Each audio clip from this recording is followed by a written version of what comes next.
बुशरा बीबी नाल शादी ने बानी पीटीआई के अंदाजे हुक्मरानी उत्ते सवालात उठा दिते। बरतानवी जरीदे दी इकोनॉमिस्ट दी बानी दी अहलिया बुशरा बीबी उत्ते खसूसी रिपोर्ट विच आख्या गया। बुशरा बीबी अहम तकरीरां ते सरकारी फैसले उत्ते असरअंदाज होने दी कोशिश करती रही। बानी दी फैसला साजी उत्ते रूहानी मुशावरत दा रंग होने दी शिकायत पैदा हुई। बानी अपने ऐलान करदा इस्लाहाती एजेंडे नूं नाफिज करन विच नाकाम रहे। हिसास इदारे के कुछ अफराद मुबैना तौर पर बुशरा बीबी नूं इंज दी मालूमात पहुंचाते सन। बुशरा बीबी रूहानियत बसीरत तो हासिल मालूमात के तौर उत्ते पेश करती सी। काबीना के एक रुकन ने दस्सिया बुशरा बीबी हुकूमती उमूर विच मुदाखलत करती सी। सीनियर सहाफी ने रिपोर्ट विच आख्या बुशरा बीबी साबिक वज़ीर आज़म ते आर्मी चीफ की मुलाकातां विच भी मौजूद रहिंदी सी। पाकिस्तान के हसास इदारे की बुशरा बीबी विच दिलचस्पी की पहली अलामत बानी नाल शादी के बाद सामने आई। बरतानवी जरीदे दी इकोनॉमिस्ट दी बानी दी अहलिया बुशरा बीबी उत्ते खसूसी रिपोर्ट के मुताबिक अगरचे हिसास इदारियां ने यह रिश्ता नहीं कराया सी, लेकिन इंज दे इशारे सन कि इदारा इस रिश्ते का फायदा उठा रहा सी। पाकिस्तानी मीडिया विच गर्दिश कहानी के मुताबिक साबिक DGSIS lieutenant general Faiz Hamid ने बुशरा बीबी नूं मौसर तरीके नाल इस्तेमाल किया। हसास इदारा अपने एक अफसर के जरिए आइंदा होने वाले वाकयात की मालूमात बुशरा बीबी के किसी पीर तक पहुंचाता, जड़ी मालूमात नूं अगे बुशरा बीबी तक मुंतकिल करता, जिन्हें बुशरा बीबी रूहानी बसीरत तो हासिल मालूमात के तौर पर पेश करदियां सन। पेश गोइयां सच साबित हुंदियां तां बानी दा अहलिया की बसीरत उत्ते यकीन होर मजबूत हो जांदा। दी इकोनॉमिस्ट की रिपोर्ट की शरीक मुसन्निफा बशीर तस्कीन का आखना है बुशरा बीबी की स्टोरी ते कम किया तां जड़ी मालूमात मिलियां वो बहुत हैरानकुन सी। बुशरा बीबी ने रूहानियत का लिबादा ओढ़े रखा सी, इसलिए वो बानी पीटीआई ते असरअंदाज होईयां। मुसन्निफा ने आख्या बानी ने अपने सियासी वादे उत्ते अमल नहीं किया सी। इन्हां दी सियासत विच एस्टैबलिशमेंट का मरकजी किरदार रहा। रिपोर्ट की तैयारी के दौरान इदारियां नूं काले जादू तो मुतलिक समझाना मुश्किल सी। सबूत दे नाल इदारे ते लोकां नूं समझाना आसान हो गया। बुशरा तस्कीन ने आख्या हुकूमती उमूर जादू ते काले इलम की बुनियाद उत्ते चलदे ने। न्यूक्लियर स्टेट दा वज़ीर आज़म अपनी हुकूमत के फैसले जादू ते ख्यालात की बुनियाद उत्ते कर रहा सी।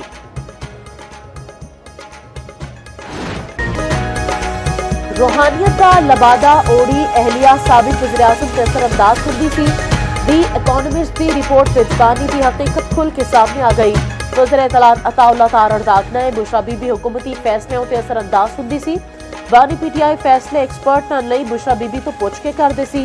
सारे माशी ते सियासी फैसले इन्हां दी अहलिया किया करदियां सन। अता तारड़ ने वज़ीर आज़म के खिलाफ बानी पीटीआई दे इल्जामात उत्ते दायर हद तक इज्जत केस विच बतौर गवाह पेशी के बाद गलबात विच आख्या। अदालत विच पेश होकर पीटीआई के वकील के सवालों का जवाब दिता। बानी पीटीआई की सियासत मुनाफकत झूठ ते बहतान के सवा कुछ नहीं सी। बानी पीटीआई ने शहबाज शरीफ उत्ते झूठे इल्जामात लगाए। वज़ीर मुमलिकत दाखिला तलाल चौधरी का आखना है बुजदार तो लैके अहम ओहदियां ते तकर्रियां जादू टूने ते अमलियात नाल हुंदियां रहियां, जड़ी हुकूमती कारकर्दगी की बजाय जादू टूने उत्ते चलन वो किवें चल सकदे ने। करप्शन की बहतान की वजह तो बुशरा बीबी ने मनी गाला बना दिता सी। वज़ीर इत्तलात पंजाब अज़मा बुखारी दी इकोनॉमिस्ट की रिपोर्ट नूं हकायक के मुताबिक करार दे दिता। आख्या 4 साल तक कोच ते पीरनी ने बानी पीटीआई नूं बेवकूफ बनाया।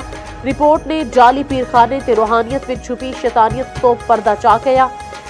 जादू टूने नाल जाली पीरखाने चलदे ने, मुल्क ते मईशत नहीं चलती। सदर मुमलिकत ने पाकिस्तान आर्मी तरमीमी बिल 2025 की मंजूरी दे दी। पाकिस्तान एयरफोर्स तरमीमी बिल 2025 की भी मंजूरी। सदर मुमलिकत ने पाकिस्तान नेवी तरमीमी बिल 2025 की भी मंजूरी दे दी। प्रैक्टिस एंड प्रोसीजर तरमीमी बिल 2025 उत्ते भी दस्तखत कर दिते। सदर मुमलिकत की मंजूरी के बाद चारों बिल आने पाकिस्तान का हिस्सा बन गए। जस्टिस के आगा खान ने वफाकी आईनी अदालत के जज का हलफ चुक लिया। आईनी अदालत के चीफ जस्टिस अमीनुद्दीन ने हलफ लिया। हलफ बरदारी तकरीब इस्लामाबाद हाई कोर्ट में हुई। जस्टिस आमिर फारूक, जस्टिस हसन अजहर ते जस्टिस अली बाकर नजफी भी तकरीब विच सन। Chief justice Islamabad high court justice Sardar Sarfraz Dogar ते हाई कोर्ट के जजां की भी शिरकत। दूजे पासे विफाकी आईनी अदालत फाल करने लई इस्लामाबाद हाई कोर्ट इंतजामिया मुतहरिक।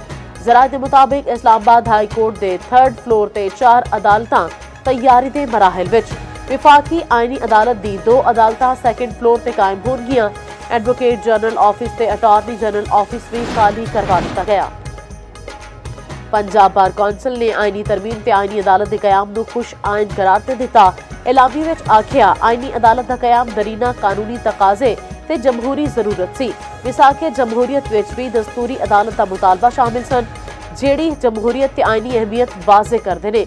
पार्लीमेंट मुल्की मफाद ते बेहतरी लई जरूरी आईनी तरमीम का मुकम्मल इख्तियार रखती है। दस्तूरी अदालत के कयाम नाल अदालती बोझ विच वाजे कमी आवेगी।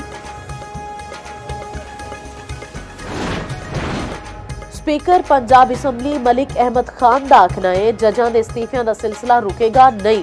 पार्लीमेंट सुप्रीम है, हुकूमत अवाम दे मफाद विच कानून साजी कर रही है। सब जानते ने माजी विच कौन किवें ते किस तरह फैसले करदा सी। की नवाज शरीफ नूं हुकूमत तो कढ़ना दुरुस्त फैसला सी?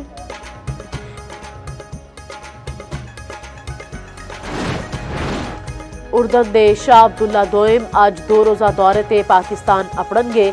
तर्जमान दफ्तर खारजा के मुताबिक शाह उर्दन अब्दुल्ला दोएम सदर मुमलिकत ते वज़ीर आज़म नाल मुलाकात करनगे। दौरे का मकसद पाकिस्तान ते उर्दन के तालुकात नूं वसअत देना है। दौरे नाल दोनों मुल्कां दे स्ट्रैटेजिक ते जामे शराकतदारी नूं होर तकवीयत मिलेगी। वसीम जूनियर दे हिस्से 1 विकेट आई। Babar Azam man of the match करार। बाबर आजम ने पाकिस्तान लई सब तो वध सेंचुरियां दा रिकॉर्ड बराबर किया। बाबर आजम ने आख्या सेंचुरी स्कोर करने के बाद एतमाद बहाल होया। Well done green shirts thank you Sri Lanka. Chairman PCB Mohsin Naqvi दी वनडे सीरीज जितन उत्ते कौमी टीम नूं मुबारकबाद। आख्या अज पुरअमन पाकिस्तान दे नाल साडे मुखलिस दोस्त श्रीलंका ने क्रिकेट दी भी जित होई। श्रीलंकन टीम के खिडारियां ते मैनेजमेंट का खसूसी तौर पर शुक्रिया अदा करदा वां। वज़ीर आज़म शहबाज शरीफ की कौमी टीम नूं वनडे सीरीज जितन उत्ते मुबारकबाद। वज़ीर आज़म शहबाज शरीफ दी चेयरमैन पीसीबी ते उन्हां दी टीम दी तारीफ। आख्या श्रीलंकन खिडारियां ते इंतजामिया का खसूसी शुक्रिया अदा करदा वां। वज़ीर आला पंजाब मरियम नवाज की भी मुबारकबाद।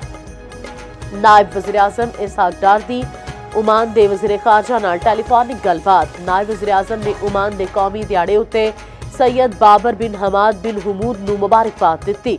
तर्जमान दफ्तर खारजा के मुताबिक नायब वज़ीर आज़म ने पाक अमान दोस्तरी तालुकात नूं सराया है। फरीकैन दा 8वां मुश्तरका वज़ारती कमीशन का इजलास छेती करान उत्ते इत्तफाक। मुस्लिम लीग नून दे सदर नवाज शरीफ लंदन रवाना। खानदानी जराए दा आखना है नवाज शरीफ मामूल दे तिबी मुआयने लई लंदन जा रहे ने। नवाज शरीफ की 2 हफ्ते बाद वापस वतन होएगी। जाती मुआलिज डॉक्टर अदनान भी नवाज शरीफ के हमरा ने।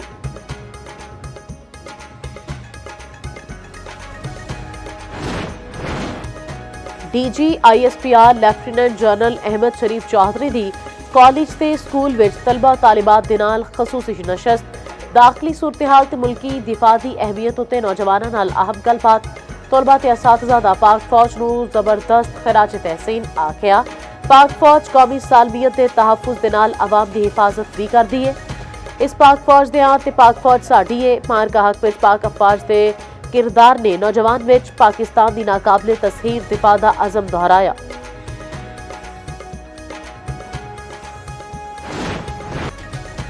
भारतीय हवावां नाल पंजाब दी फिजा आलूदा। लाहौर दुनिया के आलूदा तरीन शहरां विच सरे फहरिस्त।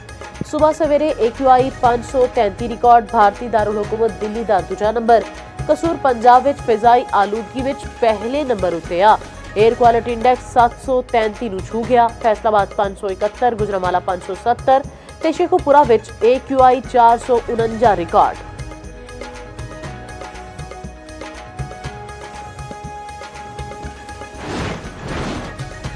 सोने की कीमतां विच वड्डी कमी। फी तोला सोने की कीमत विच 9,100 रुपए कमी। कीमत 4,30,662 रुपए की सतह ते आ गई।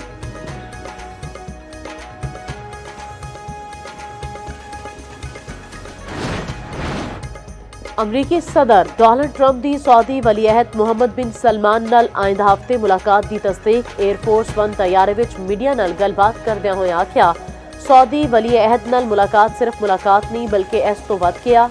इब्राहिमी मुआहिदे तो मुतलिक सवाल ते सदर ट्रंप ने आख्या यह मुआहिदा भी गलबात का हिस्सा होएगा। उम्मीद है सऊदी अरब छेती इब्राहिमी मुआहिदे में शामिल हो जाएगा। ਅਮਰੀਕੀ ਸਦਰ ਦਾ BBC ਦੇ ਖਿਲਾਫ ਕਾਰਵਾਈ ਦਾ ਐਲਾਨ। ਆਖਿਆ ਬਰਤਾਨਵੀ ਨਸ਼ਰਿਆਤੀ ਇਦਾਰੇ ਦੇ ਖਿਲਾਫ ਅਗਲੇ ਮਹੀਨੇ ਕਾਨੂੰਨੀ ਕਾਰਵਾਈ ਕਰਾਂਗਾ। ਅਮਰੀਕੀ ਸਦਰ ਦਾ ਹੋਰ ਐਟਮੀ ਤਜਰਬਾਤ ਕਰਨ ਦਾ ਵੀ ਐਲਾਨ। ਅਸੀਂ ਵੀ ਦੂਜੇ ਮੁਲਕਾਂ ਦੀ ਤਰ੍ਹਾਂ ਐਟਮੀ ਤਜਰਬਾਤ ਕਰਾਂਗੇ। ਅਮਰੀਕੀ ਸਦਰ ਦਾ ਇੱਕ ਵਾਰ ਫਿਰ ਪਾਕ ਭਾਰਤ ਜੰਗ ਰੁਕਵਾਉਣ ਦਾ ਜ਼ਿਕਰ। ਆਖਿਆ ਮੈਂ ਟੈਰਫ ਦੇ ਜ਼ਰੀਏ ਪਾਕ ਭਾਰਤ ਜੰਗ ਰੁਕਵਾਈ।